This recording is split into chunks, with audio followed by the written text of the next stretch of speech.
देखो अब इसको शॉर्ट में समझते हैं। यूनिफिकेशन ऑफ द यूके बहुत बार आ चुका है और ये पूरा 5 नंबर का क्वेश्चन है आपका। तो इसमें एक चीज समझ लो कि ये जो यूनिफिकेशन है ये बाकी सबसे अलग था। कई बार क्या है, डायरेक्ट क्वेश्चन नहीं आता, आपको क्या दे देंगे कि भाई ऐसी कौन सी कंट्री थी जिसका जो यूनिफिकेशन है it was not the result of sudden upheaval और रेवोल्यूशन।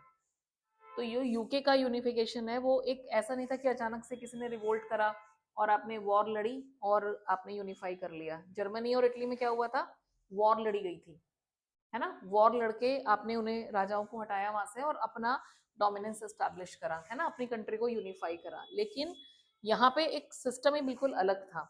एक और चीज याद रखनी है आपको यहाँ पे कि नेशनलिज्म, बाकी की कंट्रीज में क्या था, नेशनलिज्म था, लेकिन यहाँ पे क्या है, वी हैव इंपीरियलिज्म। क्या कहलाते हैं इसको, इंपीरियलिज्म। अब ये वर्ड याद रखना, इंपीरियलिज्म क्या होता है कि आप अपना डोमिनेंस एस्टैब्लिश कर रहे हो, आप अपने टेरिटरीज बढ़ा रहे हो, उसे कहते हैं इंपीरियलिज्म।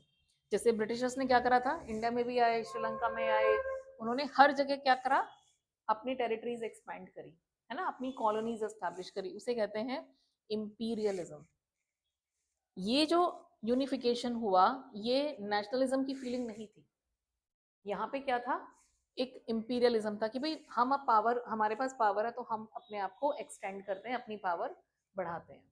जैसे चाइना क्या कर रहा है, चाइना ने धीरे धीरे तिब्बत को अपना हिस्सा बना लिया, अब उसकी नज़र नेपाल पे है, फिर इंडिया के भी बहुत सारे टेरिटरीज वो चाहता है, एक बार ले भी लिया था उसने अरुणाचल प्रदेश हमसे, है ना। तो this is called imperialism. One thing is clear, concept समझ आ रहा है एक ब्रॉडर वे में। अब ये देखो यहाँ पे ब्रिटिश आइल्स थे, यूके में क्या था, यूके का एक तो मैप देखना है आपको। यूके में क्या था कि ब्रिटिश आइल्स थे, अलग अलग आइलैंड्स बने हुए थे ये, इंग्लिश, वेल्स, स्कॉट मतलब स्कॉटलैंड, आयरिश, है ना। तो ये अलग अलग, इनकी कल्चरल आइडेंटिटी अलग थी, इनकी लैंग्वेज अलग थी, ड्रेसेस अलग थी, और इनका जो पॉलिटिकल ट्रेडिशन था वो भी बिल्कुल डिफरेंट था। तो ये भले ही एक ही टेरिटरीज में एक साथ थे, लेकिन फिर भी इनकी जो कल्चरल आइडेंटिटी, पॉलिटिकल ट्रेडिशन, सब कुछ अलग अलग था। क्लियर है, first point this you have to remember, ये आपको पहले एक्सप्लेन करना है। फिर इन्होंने क्या करा कि इंग्लैंड में पावर आ गई, England grew in wealth, England के पास वेल्थ आ गई, पैसा आ गया। कैसे, क्योंकि इंग्लैंड में रेनेसा आया था, और रेनेसा में it was a time when they grew in power, technological developments हुए, तो इनके पास पावर और पैसा आने से क्या हुआ भाई, वेपन्स वगैरह बनाए इन्होंने, टेक्नोलॉजी डेवलप करी। तो जिसकी वजह से इन्होंने क्या करा, सबसे पहले तो इंग्लिश पार्लियामेंट ने पावर छीन ली मोनार्की से।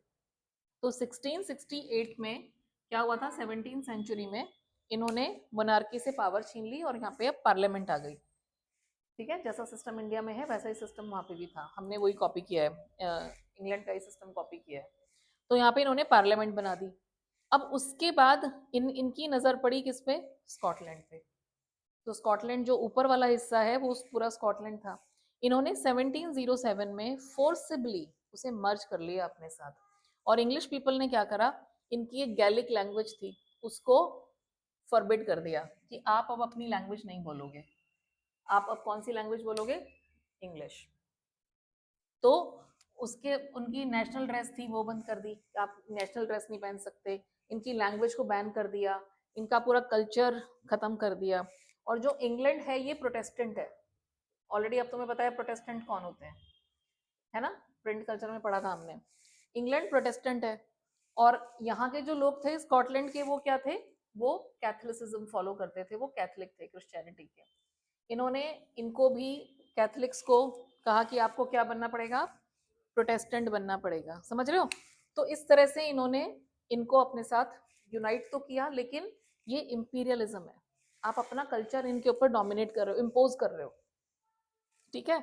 और इस तरह से इन्होंने इनकी लैंग्वेज को खत्म कर दिया, इनकी नेशनल ड्रेस पहनने देते थे, और जो अपोज करते थे उन्हें या तो मार रहे थे या बैनिश कर रहे थे, इनको निकाल दिया। जो स्कॉटिश पीपल थे,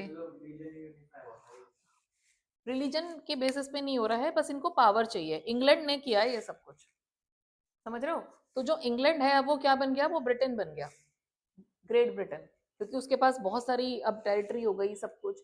और मेन डोमिनेशन किसका है, इंग्लैंड का, इंग्लिश लैंग्वेज, इंग्लिश कल्चर, और इंग्लिश पीपल फॉलो करते हैं प्रोटेस्टेंट उसको सेक्ट को, तो वही इनको भी फॉलो करना था। अब ये 1707 याद रखना है, एक्ट ऑफ यूनियन कहते हैं इसको, जो स्कॉटलैंड में हुआ। अब इनके पास क्या बचा, अब इनकी नजर पड़ी आयरलैंड पे। आयरलैंड थोड़ा सा बिल्कुल ही अलग हटके है मैप में, देखना। तो इस आयरलैंड में जो नदर्न आयरलैंड था, वहां के लोग, नदर्न आयरलैंड के लोग प्रोटेस्टेंट थे।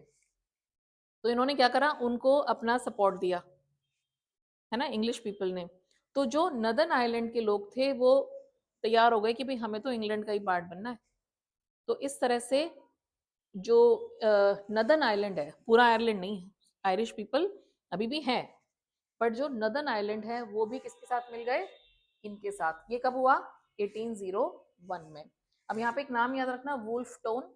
इसने काफी रिवोल्ट किया था, वुल्फ टोन ने, बट ये जो रिवोल्ट है ये फेल हो गया, it was a failed revolt.